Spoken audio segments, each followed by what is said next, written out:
சரி வாங்க, இதுக்குள்ள ஆழமா போலாம். குபர்னெட்டிஸ்ல இனிட் கண்டெய்னர்ஸ்னு ஒரு பவர்ஃபுல்லான விஷயம் இருக்கு. அத பத்தி தான் நம்ம இன்னைக்கு விளக்கமா பார்க்க போறோம். விஷயத்துக்குள்ள போறதுக்கு முன்னாடி டெக்னிக்கலா எதையும் பேச வேணாம். முதல்ல சமையல பத்தி உங்ககிட்ட ஒரு கேள்வி.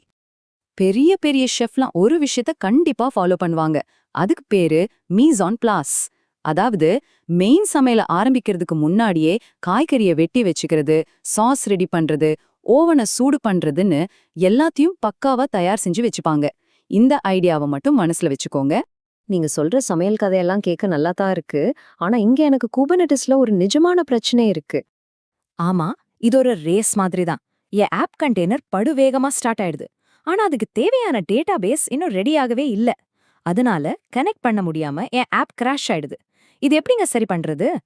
நீங்க இப்ப விவரிச்சதுக்கு பேரு தான் ஸ்டார்ட் அப் ரேஸ் கண்டிஷன். இது ரொம்ப பொதுவான ஒரு பிரச்சனை. கரெக்டா?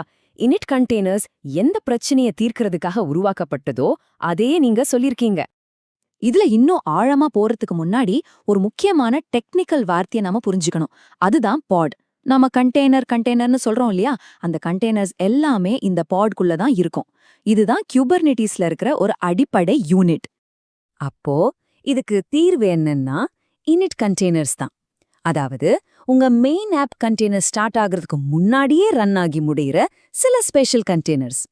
நம்ம சமையல் உதாரணத்துக்கு வந்தா இவங்க தான் அந்த மெயின் சமையலுக்கு முன்னாடி எல்லாத்தையும் தயார் பண்ற அசிஸ்டன்ட் ஷெஃப் மாதிரி. உங்க ஆப்க்கு தேவையானது எல்லாம் ரெடியா இருக்கான்னு பாத்துப்பாங்க. அதோட இந்த இனிட் கண்டெய்னர்ஸ்க்கு சில கோல்டன் ரூல்ஸ் இருக்கு.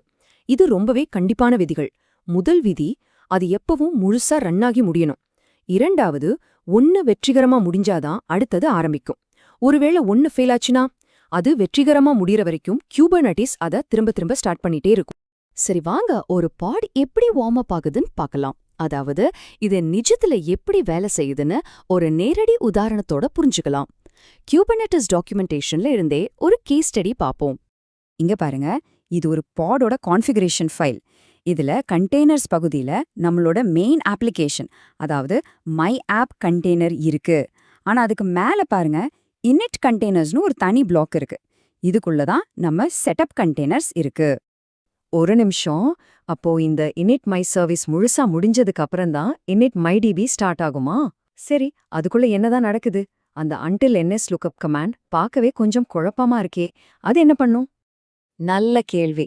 அந்த ns lookup கமாண்ட் பார்க்க தான் பெருசா தெரியும். ஆனா அது ஒரு சிம்பிளான வேலை தான் செய்யுது. அது ஒரு லூப் மாதிரி மை சர்வீஸ்னு ஒரு நெட்வொர்க் பேர் ரெடியா இருக்கான்னு செக் பண்ணிட்டே இருக்கும். கிடைக்கலனா 2 செகண்ட் வெயிட் பண்ணிட்டு மறுபடியும் செக் பண்ணும். எப்போ அந்த சர்வீஸ் கிடைக்குதோ அப்போ இது வெற்றிகரமா முடிஞ்சிடும். இங்க இன்னொரு முக்கியமான விஷயத்த நாம தெரிஞ்சுக்கணும். இந்த எல்லா கண்டெய்னரையும் ஓட வைக்கிறது, அது சரியா இருக்கான்னு பாக்குறது, இந்த வேலையெல்லாம் ஒவ்வொரு சர்வர்லயும் இருக்கிற கோபுலெட் அப்படிங்கிற ஒரு ஏஜென்ட் தான் பாத்துக்கும். சோ இந்த வரிசைய பாருங்க, இதுதான் இனிட் கண்டெய்னரோட மேஜிக். முதல்ல கியூபுலெட் நெட்வொர்க், ஸ்டோரேஜ் எல்லாத்தையும் ரெடி பண்ணும். அப்புறம் இனிட் மை சர்வீஸ் ரன் ஆகி அந்த சர்வீஸ்க்காக காத்திருந்து முடியும். அதுக்கப்புறம் தான் இனிட் மை டிபி ரன் ஆகும். இது ரெண்டும் வெற்றிகரமா முடிஞ்சதுக்கு அப்புறம் மட்டும்தான் நம்ம மை ஆப் கண்டெய்னர் ஸ்டார்ட்டே ஆகும். பாத்தீங்களா? எல்லாமே பக்காவா ரெடி ஆகுற வரைக்கும் மெயின் ஆப் வெயிட் பண்ணுது. ஓகே, புரியுது. இப்போ ஒருவேளை அந்த சர்வீஸ் எல்லாம் ரெடி ஆகுறதுக்கு முன்னாடியே நான் kubectl கெட் பாட் கமாண்ட் போட்டு பார்த்தேன்னா அப்போ எனக்கு ஸ்டேட்டஸ் என்னன்னு காட்டும்? கரெக்டா தான் நீங்க பாப்பீங்க. ஸ்டேட்டஸ்ல பாருங்க, இனிட் 0/2ன்னு இருக்கு. இதுக்கு என்ன அர்த்தம்னா, மொத்தம் 2 இனிட் கண்டெய்னர் இருக்கு, அதுல இன்னும் 1 கூட முடியல, நான் இன்னும் செட்டப் வேலையில தான் இருக்கேன் அப்படின்னு குபர்னெட்டிஸ் உங்ககிட்ட வெளிப்படையா சொல்லுது. உங்க மெயின் ஆப் இன்னும் ரெடி ஆகல.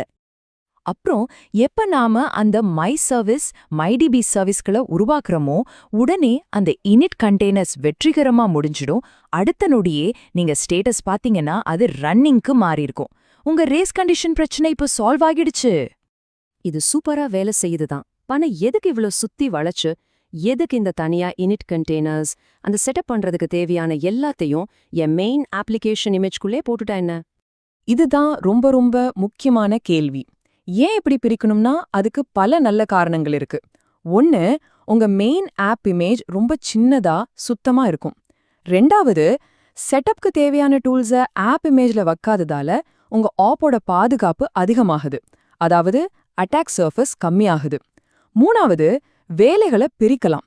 டெவலப்பர்ஸ் ஆப்ல மட்டும் கவனம் செலுத்தலாம், ஆபரேஷன்ஸ் டீம் செட்டப்ல கவனம் செலுத்தலாம்.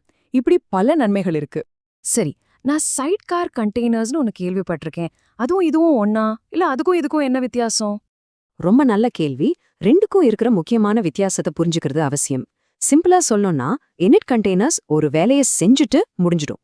அது ஒரு செட்டப் டாஸ்க். ஆனா சைட்கார் கண்டெய்னர்ஸ் உங்க மெயின் ஆப் ரன் ஆகுற வரைக்கும் அது கூடவே தொடர்ந்து ரன் ஆகிட்டே இருக்கும். உதாரணமா, லாகிங் பண்றதுக்கு ஒரு சைட்கார் இருக்கலாம். அப்போ இதிலிருந்து நம்ம எடுத்துக்க வேண்டிய முக்கியமான பாடம் என்னன்னா, உங்க அப்ளிகேஷன் ஸ்டார்ட் ஆகுறதுக்கு சில விஷயங்கள் ரெடியா இருக்கணும், இல்ல ஒரு குறிப்பிட்ட வரிசையில வேலைகள் நடக்கணும்னு இருந்தா அதுக்கு இனிட் கண்டெய்னர்ஸ் தான் உங்களுக்கான சரியான தீர்வு. செட்டப் லாஜிக்க உங்க ஆப்ல இருந்து தனியா பிரிக்க இது ஒரு அருமையான வழி. சரி, கடைசியா உங்களுக்காக ஒரு கேள்வி. உங்க சொந்த அப்ளிகேஷன்ஸ பத்தி கொஞ்சம் யோசிச்சு பாருங்க. அதுல இருக்கிற எந்த செட்டப் வேலைய இப்படி ஒரு இனிட் கண்டெய்னருக்கு மாத்துனா உங்க மெயின் ஆப் இன்னும் சுத்தமாவும் பாதுகாப்பாவும் மாறும்னு நினைக்கிறீங்க?